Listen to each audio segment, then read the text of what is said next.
श्री गायत्री अष्टोत्तर शतनामावलिः। ओम तरुणादित्य संकासायै नमः। ओम सहस्रनयनोज्ज्वलायै नमः। ओम विचित्रमाल्याभरणायै नमः। ओम वरदाभयहस्ताब्जायै नमः। ओम रेवातीरवासिन्यै नमः। ओम निप्रत्ययविशेषज्ञायै नमः। ओम यन्त्राकृतिविराजितायै नमः। ओम पादप्रियायै नमः। ओम गोविन्दपदगामिन्यै नमः। ओम देवर्षिगणसंस्तुत्यायै नमः। ओम वनमालाविभूषितायै नमः। ओम स्कन्दनोत्तमसंस्थानायै नमः। ओम धीरजीमूतनिस्वनायै नमः। ओम मत्तमातङ्गगमनायै नमः। ओम हिरण्यकमलासनायै नमः। ओम धियै नमः। ओम जनाधारनिरतायै नमः। ओम योगिन्यै नमः। ओम योगधारिण्यै नमः। ओम नटननाट्यैकनिरतायै नमः। ओम प्रणवाद्यक्षरात्मिकायै नमः। ओम चोरचारक्रियासक्तायै नमः। ओम दारिद्र्यच्छेदकारिण्यै नमः। ओम यादवेन्द्रकुलोद्भूतायै नमः। ओम तुरीयपदगामिन्यै नमः।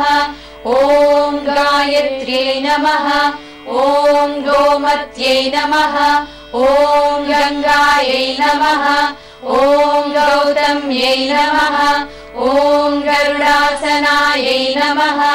ओम गेयगानप्रियायै नमः। कमलक्षायैर्मुखैः स्त्रियक्षणैः युक्तामिन्दुनिबद्धरत्नमकुटां दत्त्वार्थवर्णात्मिकां गायत्रीं वरदाभयाम् अंकुशकसा शुभ्रं कपालं गदां शङ्खं चक्रमदारविन्दयुगलं हस्तैर्वहन्तीं भजे। सुमुखं संपुटं चैव विततं विस्तृतं तथा द्विमुखं त्रिमुखं चैव चतुष्पञ्चमुखं तथा। అఖిలాండకోటి బ్రహ్మాండ నాయకి జగన్మాత దుర్గాదేవి ఆలయంలో శరన్నవరాత్రి ఉత్సవాలు వైభవపేతంగా జరుగుతున్నాయి. అశేష భక్తజన వాహిని అమ్మవారిని దర్శనం చేసుకోవడానికి తరలి వస్తున్నారు. ఈరోజు అమ్మవారికి వేదాలకు మూల స్వరూపమైనటువంటి గాయత్రీదేవిగా సర్వాంగ సుందరంగా అలంకరించడం జరిగింది. 5 ముఖాలతో తలలో చంద్రవంకతో అమ్మవారు సకల శోభాయమానంగా వెలుగొందుతుంది. అటువంటి తల్లిని కనుక అర్చించి ఆరాధిస్తే సద్గతులు కలుగుతాయి, బుద్ధి ప్రదానం కలుగుతుంది అని చెప్పి మనకి తెలియజేయడం జరుగుతుంది. అటువంటి యొక్క తల్లి శిరస్సు యందు బ్రహ్మ, హృదయమందు విష్ణువు, శిఖయందు రుద్రుడు ఉంటున్నట్లుగా మనకి తెలుస్తుంది. అటువంటి తల్లి ఉదయమందు గాయత్రిగాను, మధ్యాహ్నమందు సావిత్రిగాను, సాయంత్రమందు సరస్వతిగాను ప్రకాశిస్తూ ఉంటుంది. ఆమె యొక్క మంత్రం 27 అక్షరములతో అత్యంత శక్తివంతమైనటువంటి యొక్క మంత్రంగా చెప్పబడుతుంది. ప్రతి మంత్రానికి కూడాను గాయత్రి మంత్ర సంపుటితోనే అమ్మవారి యొక్క మంత్రం ఉంటుంది. కాత్యాయనాయ విద్మహే కన్యాకుమారి ధీమహి తన్నో దుర్గః ప్రచోదయాత్. సదాశివాయ విద్మహే సహస్రాక్షాయ ధీమహి తన్నః సాంబః ప్రచోదయాత్. ఆంజనేయాయ విద్మహే వాయుపుత్రాయ ధీమహి తన్నో హనుమత్ ప్రచోదయాత్. ఈ విధమైనటువంటి యొక్క గాయత్రి మంత్ర సంపుటీకరణంగా ప్రతి మంత్రము కూడాను సృష్టింపబడుతూ ఉంటుంది. దేవతామూర్తులకి నివేదన చేసేటటువంటి ఒక ప్రతి పదార్థము కూడాను గాయత్రి మంత్ర సంప్రోక్షణతోనే అమ్మవారికి నివేదన అర్పించడం జరుగుతూ ఉంటుంది. ఇదే కాదు, మనం తినేటటువంటి భోజనం కూడా గాయత్రి మంత్ర సంప్రోక్షణతోనే పూజిస్తూ ఉంటాం. ముఖ్యంగా సూర్యుడు ఉదయించాలంటే ఆ గాయత్రి మంత్రంతో అర్ఘ్యప్రదానం చేస్తే తప్ప సూర్యుడు ఉదయించడు. అలా ఉదయించినటువంటి సూర్యుడికి, ఆ అర్ఘ్యప్రదానంతో ఉదయించినటువంటి సూర్యుడికి అత్యంత శక్తివంతమైనటువంటి కిరణాలతో ఆ సూర్యుడు ప్రభావితంగా లోకం సుభిక్షంగా ఉంటున్నది. అటువంటి తల్లిని సేవించడం వల్ల ఈ శరన్నవరాత్రి ఉత్సవాల్లో బుద్ధి ప్రదానం కలిగి సకలైశ్వర్యములు సిద్ధిస్తాయి అని చెప్పి తెలియజేయడం జరుగుతున్నది. జయ దుర్గా భవాని.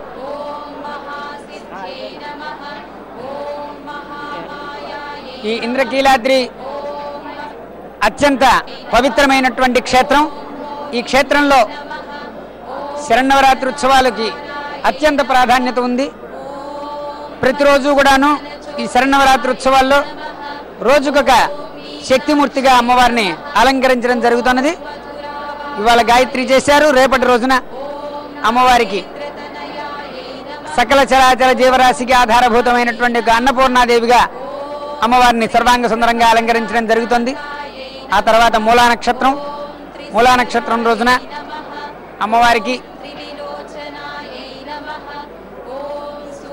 ప్రభుత్వం ప్రజలందరూ కూడాను సుభిక్షంగా ఉండాలని చెప్పి అమ్మవారికి మూలా నక్షత్రం రోజున 20వ తారీఖు ప్రభుత్వం వారిచే పట్టుపావడాల సమర్పణ, సౌమంగళ్య ద్రవ్యాలను సమర్పణ చేయడం జరుగుతున్నది. గత కొన్ని సంవత్సరాలుగా అది ఆనవాయితీగా ఉంది, పూర్వం నుంచి కూడాను. దీనివల్ల ఏమిటంటే రాష్ట్ర ప్రజలందరూ కూడాను సుభిక్షంగా ఉండి లోకంలో, రాష్ట్రంలో వర్షాలు సకాలంలో పడి పాడి పంటలు సమృద్ధిగా పండి రాష్ట్రం అంతా కూడాను సుభిక్షంగా ఉండాలని చెప్పి ప్రత్యేక పూజలు చేయడం జరుగుతున్నది. ఇటువంటి మహత్కరమైనటువంటి ఈ శరన్నవరాత్రి ఉత్సవాల్లో గనక ఏ ఒక్కరోజైనా సరే ఆ తల్లిని గనక దర్శించుకుంటే అష్టైశ్వర్యములు సిద్ధిస్తాయి, సకల సౌభాగ్యములు కూడాను కలుగుతాయి అని చెప్పి తెలియజేయడం జరుగుతుంది. ఇటువంటి శరన్నవరాత్రి ఉత్సవాల్ని అందరూ కూడాను వినియోగం చేసుకుని ఆ అమ్మవారి యొక్క దర్శనంతో సర్వపాపహరణం చెంది ఆయురారోగ్య ఐశ్వర్యాలతో వర్ధిల్లాలని చెప్పి అమ్మవారిని ప్రార్థిస్తూ అమ్మవారి యొక్క దివ్య శుభాశీస్సులు. జై దుర్గా భవాని. శాంతి.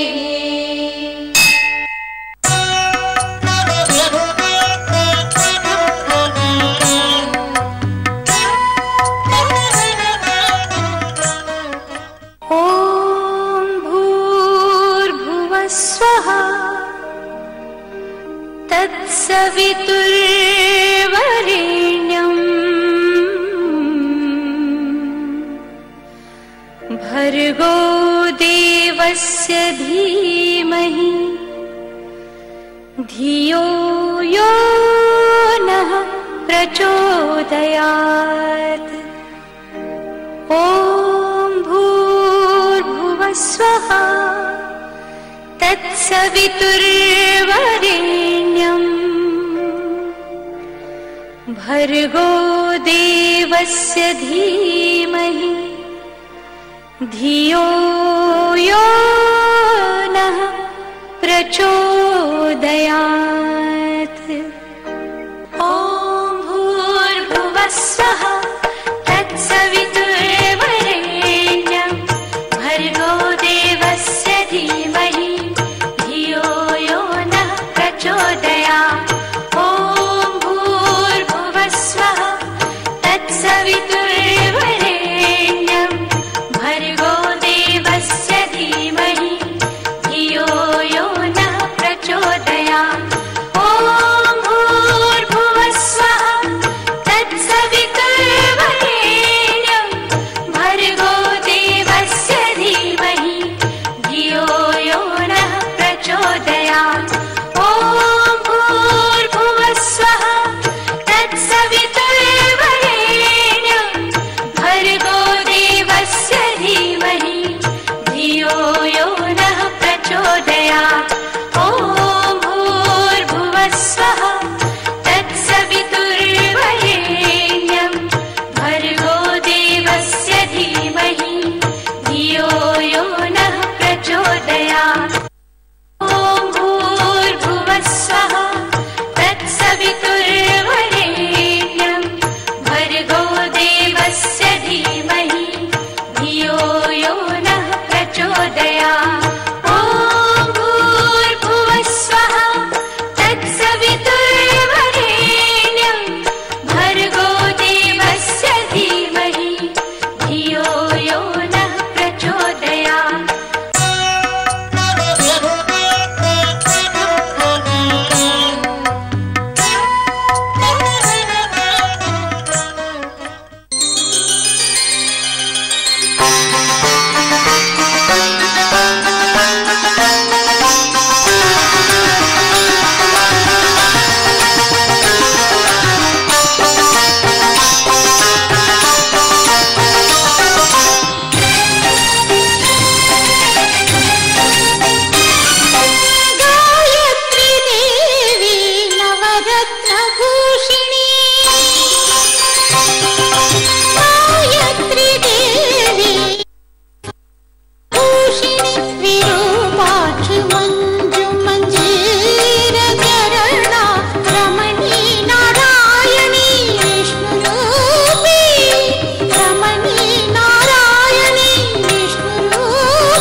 परारामी गायत्री देवी नवरत्न भूषिणी गायत्री देवी नवरत्न भूषिणी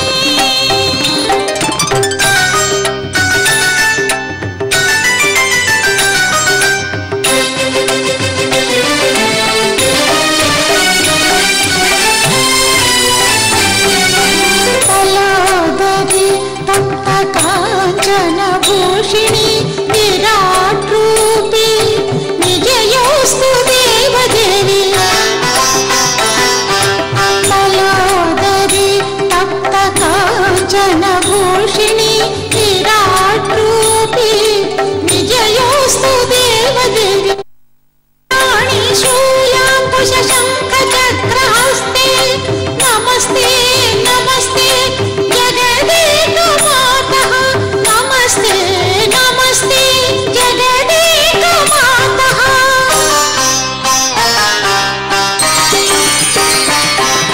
गायत्री देवी नवरत्न भूषिणी गायत्री देवी नवरत्न भूषिणी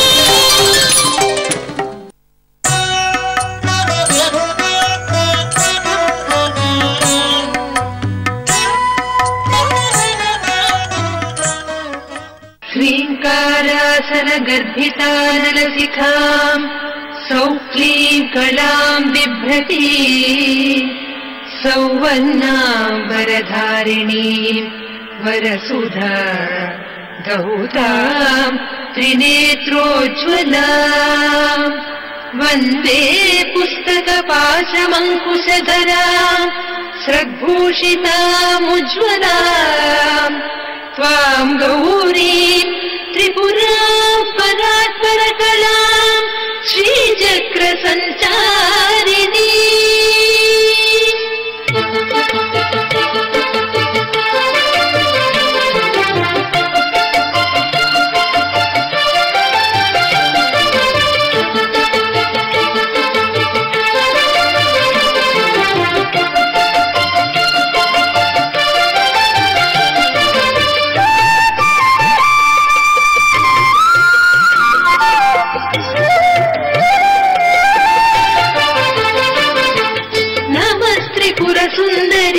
हृदय देवी शिरोदेवी शिखादेवी कवचदेवी नेत्रदेवी हस्तदेवी कामेश्वरी भगवानिनि नित्यकिन्ने मेरुण्डे वह्निवासिनि महावज्रेश्वरी शिवदूती त्वरिते कुलसुन्दरि नित्ये नीलपताके विजये सर्वमङ्गले ज्वालामालिनी चित्रे महानित्य परमेश्वर परमेश्वरि मित्रे समये षष्ठी समये पुण्ये समये चर्यानाथमयी लोपामुद्रामयी अगस्त्यमयी कालतापनमयी धर्माचार्यमयी मुक्तकेलीश्वरमयी दीपकलानाथमयी विष्णुदेवमयी प्रभाकर देवमयी तेजो देवमयी मनोज देवमयी कल्याण देवमयी वासुदेवमयी रत्नदेवमयी श्रीरामानन्दमयी अणिमा सिद्धे लघिमा सिद्धे गरिमा सिद्धे महिमा सिद्धे कीसित्व सिद्धे वसित्व सिद्धे प्राकाम्य सिद्धे भुक्ति सिद्धे इच्छा सिद्धे प्राप्ति सिद्धे सर्वकाम सिद्धे ब्राह्मी माहेश्वरी कौमारी वैष्णवी वाराही माहेन्द्री चामुण्डे महालक्ष्मी सर्वसंक्षोभिणी सर्ववेद्राविणी सर्वाकर्षिणी सर्ववशङ्करी सर्वोन्मादी खुशी सर्वखेचरी सर्वबीजे सर्वयोने सर्वत्रिखण्डे त्रिलोक्यमोहन चक्रस्वामिनी प्रकटयोगिनी कामाकर्षिणी बुद्ध्याकर्षिणी अहङ्काराकर्षिणी द्रव्याकर्षिणी स्पर्शाकर्षिणी रूपाकर्षिणी रसाकर्षिणी गन्धाकर्षिणी चित्ताकर्षिणी धैर्याकर्षिणी नृत्याकर्षिणी नामाकर्षिणी बीजाकर्षिणी आत्माकर्षिणी अमृताकर्षिणी शरीराकर्षिणी सर्वाचा परिपूरक चक्रस्वामिनी गुप्तयोगिनी अनङ्गकुसुमे अनङ्गमेखले अनङ्गमनवे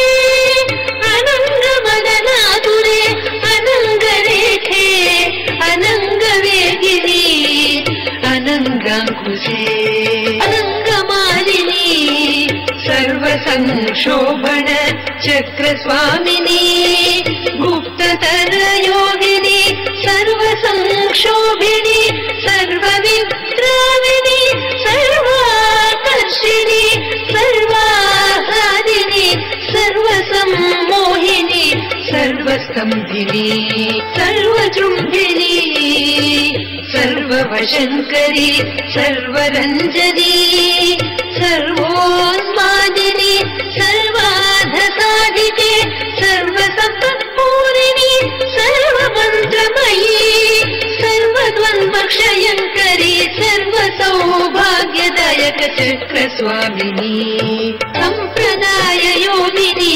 सर्वसिद्धिप्रदे सर्वसम्पत्प्रदे सर्वप्रियङ्करी सर्वमङ्गलकारिणी सर्वकामप्रदे सर्वदुःखविमोचनि सर्वमृत्युप्रशमनि सर्वविघ्ननिवारिणि सर्वाङ्गसुन्दरी सर्वसौभाग्यदायिनि सर्वार्थसाधक चक्रस्वामिनी पुरोत्तीर्णयोगिनी सर्वज्ञे सर्वशक्ते सर्वैश्वर्यप्रदायिनि सर्वज्ञानमयी सर्वव्याधिविनाशिनि सर्वाधारस्वरूपे सर्वपापहरे सर्वानन्दमयि सर्वरक्षास्वरूपिणि सर्वेक्षितफलप्रदे सर्वरक्षाकर चक्रस्वामिनी विगर्भयोगिनी वसिनी कामेश्वरि मोदिनी विमले अरुणे जयिनी सर्वेश्वरि कौलिनि सर्वरोगहर चक्रस्वामिनि रहस्ययोगिनी वाणिनी चापिनी पाचिनी अंकुशिनी महाकामेश्वरी महावज्रेश्वरी महाभगवानिनी सर्वसिद्धिप्रद चक्रस्वामिनी रहस्ययोगिनी श्रीमहाभट्टारिके सर्वानन्दमय चक्रस्वामिनी परापररहस्ययोगिनी त्रिपुरे त्रिपुरेशी त्रिपुरसुन्दरी त्रिपुरवासिनी त्रिपुराश्री त्रिपुरमालिनी प्रसिद्धे त्रिपुराम्ब महात्रिपुरसुन्दरी महामहेश्वरी महामहाराज्ञी महामहाशक्ते महामहामुक्ते महामहाज्ञप्ते महामहानन्दे महामहास्कन्दे महामहाशये महामहाश्री चक्रनगर साम्राज्ञी नमस्ते नमस्ते नमस्ते नमः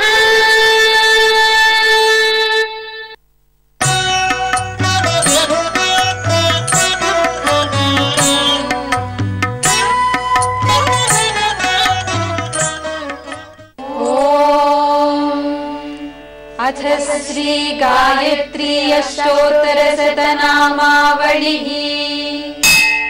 ॐ तरुणादित्यसङ्कासायै नमः। ॐ सहस्रनयनोज्ज्वलायै नमः। ॐ विचित्रमाल्याभरणायै नमः। ॐ वरदाभयहस्ताब्जायै नमः। ॐ रेवातीरवासिन्यै नमः। ॐ निप्रत्ययविशेषज्ञायै नमः। ॐ यन्त्राकृतिविराजितायै नमः। ॐ पादप्रियायै नमः। ॐ गोविन्दपदगामिन्यै नमः। ॐ देवर्षिगणसंस्तुत्यायै नमः। ॐ वनमालाविभूषितायै नमः। ॐ स्कन्दनोत्तमसंस्थानायै नमः। ॐ धीरजीमूतनिस्वनायै नमः। ॐ मन्मथमातङ्गगमनायै नमः। ॐ हिरण्यकमलासनायै नमः। ॐ धियै नमः। ॐ जनाधारनिरतायै नमः। ॐ योगिन्यै नमः। ॐ योगधारिण्यै नमः। ॐ नटननाट्यैकनिरतायै नमः। ॐ प्रणवाद्यक्षरात्मिकायै नमः। ॐ चोरचारक्रियासक्तायै नमः। ॐ दारिद्र्यच्छेदकारिण्यै नमः। ॐ यादवेन्द्रकुलोद्भूतायै नमः। ॐ तुरीयपदगामिन्यै नमः। ॐ गायत्र्यै नमः। ॐ गोमत्यै नमः। ॐ गङ्गायै नमः। ॐ गौतम्यै नमः। ॐ गरुडासनायै नमः। ॐ गेयगानप्रियायै नमः। ॐ गौर्यै नमः। ॐ गोविन्दपदपूजितायै नमः। ॐ गन्धर्वनगरागायै नमः। ॐ गौरवर्णायै नमः। ॐ गणेश्वर्यै नमः। ॐ गदाश्रयायै नमः। ॐ गुणवत्यै नमः। ॐ गह्वत्यै नमः। ॐ गणपूजितायै नमः। ॐ गुणत्रयसमायुक्तायै नमः। ॐ गुणत्रयविवर्जितायै नमः। ॐ गुहावासायै नमः। ॐ गुणाधारायै नमः। ॐ गुह्यायै नमः। ॐ गन्धर्वरूपिण्यै नमः। ॐ गाह्यप्रियायै नमः। ॐ गुरुपदायै नमः। ॐ गुह्यलिङ्गाङ्गधारिण्यै नमः। ॐ सावित्र्यै नमः। ॐ सूर्यतनयायै नमः। ॐ सुषुम्नानाडिभेदिन्यै नमः। ॐ सुप्रकाशायै नमः। ॐ सुखासीनायै नमः। ॐ सुमत्यै नमः। ॐ सुरपूजितायै नमः। ॐ सुषुप्त्यवस्थायै नमः। ॐ सुदत्यै नमः। ॐ सुन्दर्यै नमः। ॐ सागराम्बरायै नमः। ॐ सुधासुबिम्बवदनायै नमः। ॐ सुस्तन्यै नमः। ॐ सुविलोचनायै नमः। ॐ सीतायै नमः। ॐ सर्वाश्रयायै नमः। ॐ सन्ध्यायै नमः। ॐ सफलायै नमः। ॐ सुखदायिन्यै नमः। ॐ सुभ्रुवे नमः। ॐ सुनासायै नमः। ॐ सुश्रोण्यै नमः। ॐ संसारार्णवतारिण्यै नमः। ॐ सामगानप्रियायै नमः। ॐ साध्यै नमः। ॐ सर्वाभरणभूषितायै नमः। ॐ वैष्णव्यै नमः। ॐ विमलाकारायै नमः। ॐ माहेन्द्रै नमः। ॐ मन्त्ररूपिण्यै नमः। ॐ महालक्ष्म्यै नमः। ॐ महासिद्ध्यै नमः। ॐ महामायायै नमः। ॐ नमः। ॐ मोहिन्यै नमः। ॐ मदनाकारायै नमः। ॐ मधुसूदनचोदितायै नमः। ॐ मीनाक्ष्यै नमः। ॐ मधुरावासायै नमः। ॐ नागेन्द्रतनयायै नमः। ॐ उमायै नमः। ॐ त्रिविक्रमपदाक्रान्तायै नमः। ॐ त्रिस्वरायै नमः। ॐ त्रिविलोचनायै नमः। ॐ सूर्यमण्डलमध्यस्थायै नमः। ॐ चन्द्रमण्डलसंस्थितायै नमः। ॐ वह्निमण्डलमध्यस्थायै नमः। ॐ वायुमण्डलमध्यस्थायै नमः। ॐ व्योममण्डलमध्यस्थायै नमः। ॐ चक्रिण्यै नमः। ॐ चक्ररूपिण्यै नमः। ॐ